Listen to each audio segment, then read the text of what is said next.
Ada dua cerita yang atas menggunakan nama yang sama, iaitu kisah Sampuraga.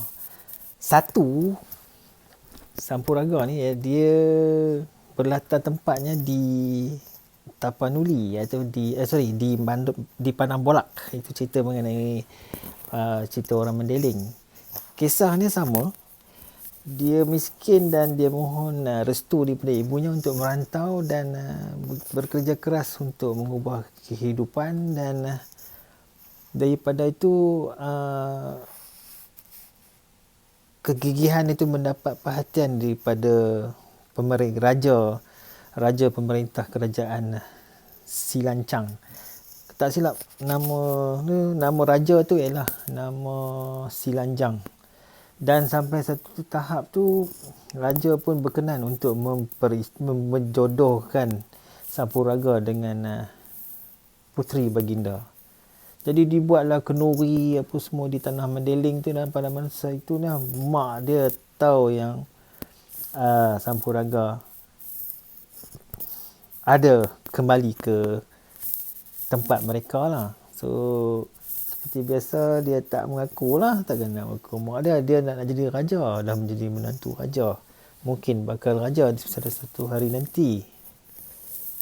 Dan mak dia pun kecil hati, bebai lah, kalau bahasa saya dia jadi bebai, dan disumpahnya Sampuraga tu, dan kawasan sekitar tu dia jadi bah ataupun dia jadi banjir, dan air tu dia hempah habis segala gelombang-gelombang tu, dan Sampuraga tenggelam, dan tempat itu menjadi mata air panas. Mata air panas maksud saya tu sebenarnya. Itulah yang jadi terkenal hingga sekarang ni adalah air panas Sampuraga di desa Sirambas, penyambungan Madinah Mandailing Natal. Saya pernah sampai penyambungan tu, tapi dia orang tak bawa saya pergi ke mata air panas. Kalau kami Malaysia dipanggil kolam air panas lah, Sampuraga tu. Lain kali lah kot kalau saya ada rezeki. Okey, satu lagi kisah Sampuraga ni adalah di Kalimantan. Di Kalimantan ni yang mengikut pembacaan saya itu adalah diwariskan turun-temurun oleh suku Dayak Tomun. Dia kisah seorang bangsawan daripada Sumatera je. Itu yang best tu. Dia bangsawan tu dia berlayar daripada Sumatera juga. Sampuraga tadi pun daripada Sumatera. Itu saya tak tahu dia punya konektiviti antara dua kisah tu macam mana. Kan? Dia sampai di bangsawan tadi tu berlayar daripada Sumatera dan cross Selat Melaka tu hingga ke hulu sungai Belantikan di pendalaman Kalimantan. Nama dia Patih Sebatang. So nampak ada unsur macam Minangkabau lah. Tak jelas sama ada Patih Sebatang ni sama dengan Datuk Patih Nan Sebatang, tokoh Minangkabau tu. Itu terpulang pada tuan-tuan lah untuk nak komen di bawah kan. So dia jadikan cerita dia berjumpa dengan puteri kerajaan Patarikan tu yang cantik jelita, yang comel lote tu. Namanya Dayang Ilong, yang digambarkan memiliki kecantikan yang mempesona, elok berseri, bibir berdelima merkah apa semua, segala bagai apa semua, segala-galanya. Cerita dia last sekali jatuh cinta dan menikahi sang puteri. Tak lama kemudian Ilong pun melahirkan seorang putera yang bernama Cenaka Burai. Tak macam mana, tak tahu dia terpisah dengan isteri dia, dan selain cinta itu Cenaka Burai, satu-satu kenangannya yang mempersatukan cinta mereka adalah cincin pernikahan yang selalu disimpan baik. Ada dua benda lah, anak dengan cincin. So Cenaka Burai tadi tu tiba-tiba dia pusing ke mana pun, lalas dia pun dipanggil Sampuraga, dan sampai dewasa Sampuraga pun diceritakan ayahnya bahawa ibunya ada di sebuah kerajaan jauh di hulu sungai Belantikan tadi. So Sampuraga berkeras nak jumpa ibu kandung dia dan meminta apa ciri-ciri ibunya. So Patih Sebatang ni pun ceritalah mak ada lawa segala bagai apa semua kan, dan menunjukkan cincin pernikahan mereka. Kan saya sebut tadi ada dua benda yang bapa dia bawa, itu cenaka borai yang sekarang namanya Sampuraga dan sebentuk cincin pernikahan. So bila sampai ke tempat ibu ni tu, Dayang Ilung tu dah tua, dia dah tua. So cincin tu tak fit lah, dah kurus kan. So tak sama lah dengan saiz dulu, saiz 5 dengan saiz 7 apa saiz 3 apa semua kan. So Sampuraga memutuskan ini bukan mak aku lah untuk pulang. So dia tak terfikir kan benda tu logik ke tak kan. Makan masa yang lama. Yang seronok tu pula Dayang Ilung ni dia pula frust sebab Sampuraga berfikir macam tu. So dia mengungkit balik lah, dia minum susu daripada susu badan dia jadi marah, dan dia sumpah dia akan sumpah terkena malapetaka. Dalam marah tu Sampuraga pun berlayar balik ke tempat bapa dia, dan dia tak perasan bahawa ada Dayang Ilung tu memang beria-ria nak mengesahkan bahawa dia tu adalah ibu kepada Sampuraga. So on the way, seperti biasa kapal yang dia berlayar tu dipukul ombak dan hampir-hampir karam, dan baru Sampuraga tu teringat yang tadi ada seorang perempuan tu. Dia kata kalau hang tak mengaku aku mak kan, aku mak dan aku yang bagi hang minum susu segala bagai tu kan. So dia teringat, bila dia teringat tu dia menyesal balik lah. So dia menyesal pada masa tu dia cakap, ini saya petik lah, nak sudah jatuh terlampai, tak mungkin keputusan ditarik kembali, kutukan sudah terjadi. So dia jadi batu lah kapal. Itu dah dua kisah atas nama Sampuraga. Satu di Sumatera Utara, di Tapanuli lah, Tapanuli Selatan, di penyambungan di Mandailing Natal, dan satu lagi di Kalimantan. Cuma Sampuraga di Tapanuli tu dia jadi mata air panas ataupun kolam air panas, yang ni jadi batu. Seperti biasa jadi batu. Saya nak habiskan kisah-kisah di Sumatera, iaitu di Aceh dan di Sumatera Utara. Okey, kita sambung. Di Sumatera Utara, selain daripada kisah Sampuraga tadi, ada satu kisah iaitu di Pulau Simardan. Pulau Simardan ni dia dekat dengan Tanjung Balai. Kisah dia sama. Pada masa tu anaknya Simardan lah nama anaknya, namanya Simardan, telah pergi merantau ke Tanah Melayu. Ada benda jatuh. Ya. Atas restu mak dia jugalah. So bila sampai di sana dia telah kaya raya, berjumpa, dapat wang yang banyak, harta benda permata apa semua, dan berkahwin.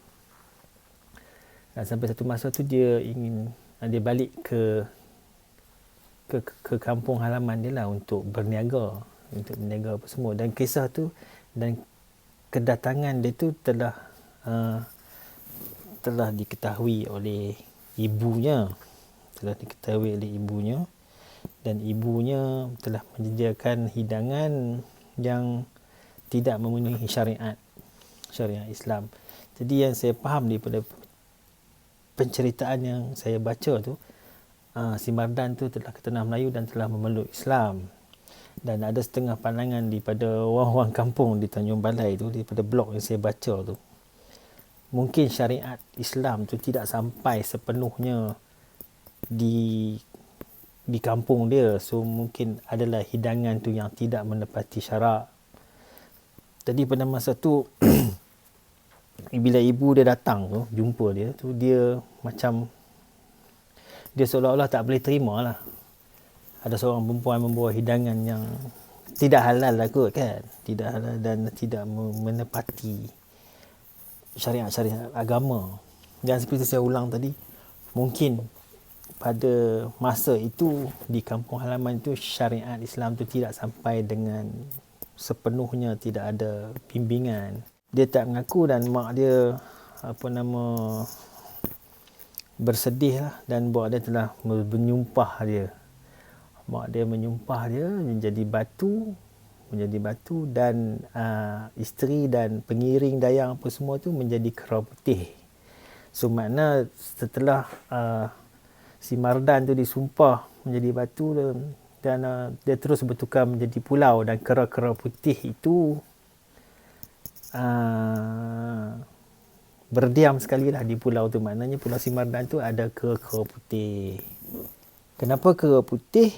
Kerana mereka tidak terlibat dengan kelakuan Simardan, dan bukan salah dia orang yang derhaka kepada mak dia tu ialah Simardan. Tapi sebab dia terlibat, dia jadi kera je lah, dia tak jadi batu. So dapatlah hidup sebagai kera putih. So Pulau Simardan tu menurut kisah-kisah orang tua memang adalah kera putih tu, dan masih dapat dilihat lah zaman-zaman dulu. Mungkin sekarang dah tak ada lagi kera putih tu sebab manusia dah mula menghuni pulau berkenaan. Saya terus ke atas kisah rakyat Aceh, iaitu Ahmad Rahmayang. Nama mak dia ni Mak Minah. Jadi nama macam Mak Minah lodging kan dalam cerita masa-masa ni.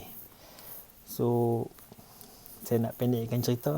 Mak Minah ni dah sumpah Ahmad Rahmayang ni menjadi bukit kapal yang terletak di kawasan pantai Lun Lok. Saya nak sebut tak boleh, saya tak pandai, saya bukan orang Aceh. Lun Lok di Aceh Besar, di kabupatennya Aceh Besar. So ada lagi satu kisah silancang di Kampar. Yang tu pun saya ingat dia bertukar, ada yang bertukar jadi sungai, dan saya akan masukkan secara nota lah di dalam mana-mana ruang video ni. Kisah silancang di Kampar. Okey, saya akan move. Ni adalah part terakhir. Saya akan move ke Kalimantan, iaitu ada dua kisah, iaitu kisah Batu Bangkai dan Batu Menangis. So Batu Bangkai ni bagi saya agak detail lah. Nama dia Andong Kaswara yang merantau. So ibu dia memberi seutas kalung ataupun rantai leher. Dalam perantauan tu Andong dah clash, berjumpa dengan seorang petani yang sakit lah, banyak bisul, dan dia gunakan kalung tu untuk mengubat petani berkenaan. So daripada kebolehan dia berubat tu telah menjadikan dia popular di kawasan setempat. Nak jadikan cerita pula kan, seorang puteri di kerajaan setempat tu sakit tak bangun-bangun, bedridden lah kalau dalam bahasa kampung saya kan. So kisah Andong Kaswara yang boleh menyembuhkan bisul tu telah sampai ke istana, sampai ke telinga raja. Tu diperintahkan Andong tu untuk mengubat, dan dengan kalung yang sama tu pun puteri tu pun pulih dan bangkit dan bangun dengan cergas. So the rest is history. Sama juga dengan Batu Menangis, tapi Batu Menangis ni daripada sepanjang saya cerita tadi, wataknya yang dahaka semua lelaki-lelaki, tapi dalam Batu Menangis ni yang dahaka tu ialah perempuan. Tapi dia tak dahaka lah, kalau saya pemahaman saya, dia tak dahaka ni sebab mak dia sakit hati. Tu je. Dia tak mengaku mak dia, tapi masalah dia, si budak perempuan ni, dia ni pemalas. Dia malas. So bila malas, ataupun dalam bahasa saya dia sebut pencegat pahit. So kerja dia nak melawar, kerja tak nak.